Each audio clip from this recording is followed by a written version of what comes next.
नमस्कार.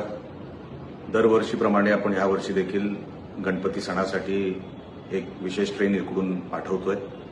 दादरवरून ही ट्रेन निघेल, कुडाळला जाईल असा हा प्रवास असेल आणि गणेश भक्तांसाठी हा मोफत प्रवास आहे, मोफत सेवा आहे. आपला हाच प्रयत्न असतो दरवर्षी की आपण आपल्या कोकणवासियांना त्यांच्या घरी जाता यावं, आपल्या कुटुंबियांना त्यांना भेटता यावं आणि गणपती कारण आपल्या कोकणासाठी फार मोठा सण आहे, सर्वात मोठा सण आहे, तर तो त्यांच्या कुटुंबियांबरोबर त्यांना साजरा करता यावा म्हणून आमचा हा दरवर्षीचा हा छोटासा प्रयत्न असतो. शिवसेना एक्सप्रेस म्हणून आपण ही ट्रेन सोडतोय. ती 25 ऑगस्टला दादर स्टेशनवरून निघेल आणि कुडाळला जाईल. तर आपण माझ्या सोशल मीडियावर मी ते सगळे डिटेल टाकलेले आहेत. कुठल्या नंबरवर आपल्याला संपर्क साधता येईल, कुठे आपल्याला आपले डिटेल द्यायचे ते सगळं मी माझ्या सोशल मीडियाच्या माझ्या हँडलवर टाकलेले आहेत. आपण कृपया करून या सेवेचा लाभ घ्यावा एवढीच विनंती करतो. जय महाराज.